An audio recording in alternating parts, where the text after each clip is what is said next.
हरे कृष्णा, राधे राधे। आज है श्रावण माह के शुक्ल पक्ष की पुत्रदा एकादशी। संतान प्राप्ति की इच्छा रखने वाले व्यक्ति को आज के दिन व्रत जरूर करना चाहिए और जिनके संतान है उन्हें अपनी संतान की दीर्घायु के लिए और उनकी उन्नति के लिए इस व्रत को जरूर करना चाहिए। पुत्रदा एकादशी का व्रत करने से संतान की प्राप्ति होती है, संतान को तरक्की मिलती है, उन्नति होती है, संतान को दीर्घायु प्राप्त होती है और घर में सुख समृद्धि आती है। तो आज के इस वीडियो में हम सभी लोग पुत्रदा एकादशी व्रत की कथा सुनेंगे। तो चलिए 2 मिनट भगवान का ध्यान करते हैं, इसके बाद में कथा शुरू करते हैं। बोलो कृष्ण कन्हैया लाल की जय, लक्ष्मी नारायण भगवान की जय। श्रीमन नारायण नारायण नारायण, भजमन नारायण नारायण नारायण, हरिमन नारायण नारायण नारायण, श्रीमन नारायण नारायण नारायण, लक्ष्मी नारायण नारायण नारायण। बोलो लक्ष्मी नारायण भगवान की जय। सबसे पहले पुत्रदा एकादशी का महात्म्य जान लेते हैं। श्रावण माह के शुक्ल पक्ष की एकादशी को पुत्रदा एकादशी कहा जाता है। इस दिन भगवान जनार्दन की पूजा की जाती है। संतान प्राप्ति की इच्छा रखने वाले को यह व्रत अवश्य करना चाहिए। हे केशव, श्रावण माह के शुक्ल पक्ष में किस नाम की एकादशी होती है? कृपया मेरे सामने उसका वर्णन कीजिए। भगवान श्री कृष्ण बोले, राजन, प्राचीन काल की बात है। द्वापर युग के प्रारंभ का समय था। महिष्मती पुर में राजा महिजीत अपने राज्य का पालन पोषण करते थे, किंतु उन्हें कोई पुत्र नहीं था, इसलिए वह राज्य उन्हें सुखदायक प्रतीत नहीं होता था। एक दिन राजा ने अपनी प्रजा को संबोधित करते हुए इस प्रकार कहा, हे प्रजाजनों, इस जन्म में मुझसे कोई पाप नहीं हुआ है। मैंने अपने खजाने में अन्याय से कमाया हुआ धन भी नहीं जमा किया है। ब्राह्मणों और देवताओं का धन भी मैंने कभी नहीं लिया है। प्रजा का पुत्रवत पालन किया है, धर्म से पृथ्वी पर अधिकार जमाया है और दुष्टों को दंड दिया है, श्रेष्ठ पुरुषों का सदा सम्मान किया है और किसी को द्वेष का पात्र नहीं समझा है। फिर भी क्या कारण है जो मेरे घर में कोई भी पुत्र आज तक उत्पन्न नहीं हुआ है? आप लोग इसका विचार करें। राजा महिजीत की इस बात को जानने के लिए मंत्रीगण आदि वन को गए। वहाँ वन में जाकर उन्होंने बड़े बड़े मुनियों के दर्शन किए। उस स्थान पर वयोवृद्ध और धर्म के ज्ञाता महर्षि लोमेश भी थे। वे सभी उनके पास गए और उन महर्षि को यथा योग्य प्रणाम किया और उनके सन्मुख बैठ गए। उनसे विनय करने लगे कि हे देव, हमारे अहोभाग्य है कि हमें आपके दर्शन हुए हैं। इस पर लोमेश ऋषि बोले कि हे ब्राह्मणों, आप लोगों की विनय तथा आप के द्वारा सद्व्यवहार से मैं अत्यंत प्रसन्न हूँ। अब आप मुझे अपने आने का कारण बतलाइए। मैं आपके कार्य को अपनी शक्ति के अनुसार अवश्य ही पूर्ण करूँगा।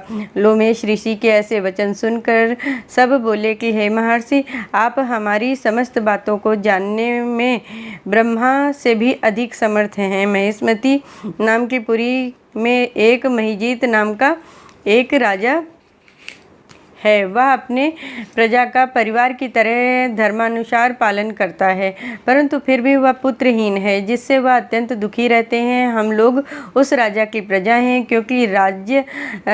क्योंकि प्रजा का कर्तव्य है कि राजा के सन्मुख राजा के सुख में सुखी रहे और उसके दुख में दुखी रहे। तो हमको उसके पुत्रहीन होने का अभी तक कारण भी प्रतीत नहीं हुआ है। हमको पूर्ण रूप से विश्वास है कि आप हमको राजा के पुत्र होने का उपाय बताकर आप हमारे राजा का कष्ट अवश्य दूर करेंगे। अतः इस पर लोमेश ऋषि ने एक क्षण के लिए नेत्र बंद किए और राजा के पूर्व जन्मों पर विचार करने लगे। विचार करके बोले कि हे ब्राह्मणों, यही राजा पिछले जन्म में अत्यंत निर्धन और बुरे कर्म किया करता था। एक दिन बुरे कर्म किया करता था। एक गांव से दूसरे गांव को घूमता और व्यापार किया करता था। एक दिन जेठ माह के शुक्ल पक्ष की द्वादशी के दिन, जो कि 2 दिन से भूखा था और दोपहर के समय एक जलाशय में पानी पीने गया। इतने में ही बछड़े के साथ एक गौ भी आ गई, पर प्यास से व्याकुल, गर्मी से परेशान हो उसी जलाशय में पानी पीने लगी। तब इस व्यापारी ने पानी पीती गौ और बछड़े को बीच से ही दूर हटा दिया और पानी नहीं पीने दिया। इसी के कारण राजा को यह दुख भोगने पड़ रहे हैं। एकादशी के दिन भूखा रहने के कारण उसे राजा को राज्य प्राप्त हुआ है और वह राजा बना।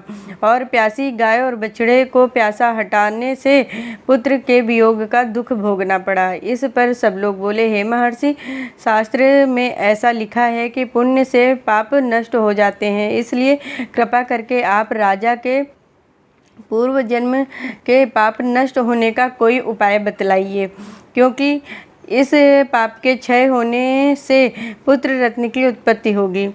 ब्राह्मणों के ऐसे वचनों को सुनकर लोमेश ऋषि बोले, हे ब्राह्मणों, यदि श्रावण माह के शुक्ल पक्ष की पुत्रदा एकादशी को तुम सब लोग व्रत करो और रात्रि जागरण करो और उस व्रत का फल राजा को प्रदान कर दो, तुम्हारे राजा को पुत्र रत्न प्राप्त होगा। मंत्रियों सहित समस्त प्रजा लोमेश ऋषि के वचनों के अनुसार प्रसन्नतापूर्वक अपने नगर को लौट आए।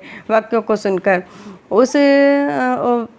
वापस लौट आए। उन सब लोगों ने श्रावण मास के शुक्ल पक्ष की पुत्रदा एकादशी को लोमेश ऋषि के अनुसार बताई हुई विधि के अनुसार व्रत किया और द्वादशी को उसका फल राजा को दे दिया। उस पुण्य के प्रभाव से राजा के घर में रानी ने गर्भ धारण किया और 9वें महीने पश्चात उसके एक अत्यंत तेजस्वी पुत्र रत्न उत्पन्न हुआ। हे राजन, इसलिए इस एकादशी का नाम पुत्रदा पड़ा। जो मनुष्य पुत्र रत्न की प्राप्ति करना चाहते हैं उन्हें इस व्रत को विधि विधान पूर्वक अवश्य करना चाहिए। इस व्रत के प्रभाव से इस लोक में समस्त सुख को भोग कर परलोक में स्वर्ग की प्राप्ति होती है। बोलो कृष्ण कन्हैया लाल की जय, लक्ष्मी नारायण भगवान की जय। तो आज मैंने आप सभी लोगों को पुत्रदा एकादशी व्रत की कथा सुनाई है और इस कथा को ज़्यादा से ज़्यादा शेयर करिए जो लोग एकादशी का व्रत करते हैं। आज का व्रत अवश्य करना चाहिए। जिन्हें पुत्र रत्न की प्राप्ति करनी है और जिन्हें संतान प्राप्ति करनी है उन लोगों को इस पुत्रदा एकादशी का व्रत जरूर करना चाहिए। मिलती हूँ आप सभी से नेक्स्ट वीडियो में। तब तक के लिए जय श्री कृष्णा, राधे राधे, हर हर महादेव।